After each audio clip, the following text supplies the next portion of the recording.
સુરત શહેરમાં ગણેશોત્સવની ધૂમ વચ્ચે અમરોલી વિસ્તાર સ્થિત બીકે હોમ્સ સોસાયટીમાં આજે વિઘ્નહર્તા શ્રી ગણેશજીનું ભવ્ય સ્વાગત કરવામાં આવ્યું હતું।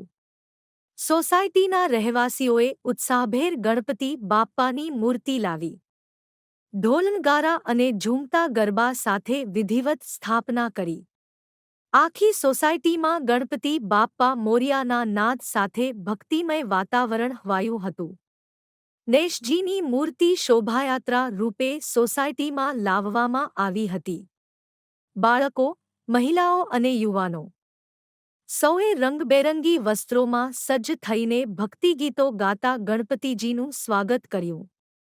સોસાયટીના પ્રવેશદ્વારથી મંદિર સ્થળ સુધી સુંદર લાઇટિંગ અને ફૂલોથી અલંકૃત કરવામાં આવ્યું હતું।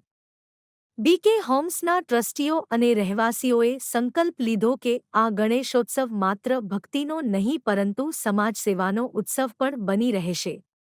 પર્યાવરણને ધ્યાનમાં રાખીને ગણેશજીની મૂર્તિ પર્યાવરણમિત્ર બનાવવામાં આવી છે તથા વિસર્જન માટે કૃત્રિમ તળાવની વ્યવસ્થા કરાશે। ગણપતિ આગમનના આ પ્રસંગે સોસાયટીના તમામ રહેવાસીઓ એકત્ર થઈને ભજન, નૃત્ય અને આરતીમાં જોડાયા। નાના બાળકોની ઝાંખીઓએ સૌનું મન મોહી લીધું। બીકે હોમ્સમાં આ વર્ષે ગણેશોત્સવને લઈને ખાસ ઉમંગ જોવા મળ્યો છે અને આવતા 10 દિવસો સુધી ભક્તિ, આનંદ અને સામૂહિક એકતાથી ભરપૂર કાર્યક્રમો યોજાશે। તમારું નામ? વિપુલભાઈ।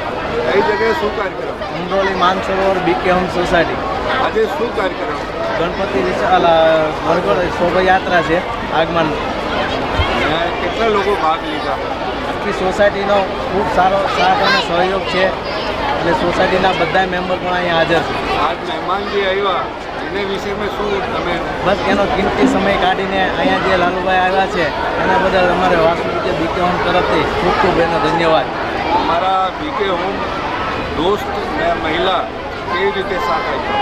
ભાઈઓ તથા બહેનો તથા યુવાનો દરેકે બીકે હોમ સોસાયટીના દરેક સભ્યો ખૂબ સાથ અને સહકાર આપણે આપ્યો। આ જે મૂર્તિ લેવા માટીના લેવા કે માટીના લોકોને શું સંદેશ આપશે? બસ લોકોને એ જ કહે છે કે માટીની મૂર્તિ લાવે અને જ્યાં સોસાયટીમાં જ વિસર્જન કરે।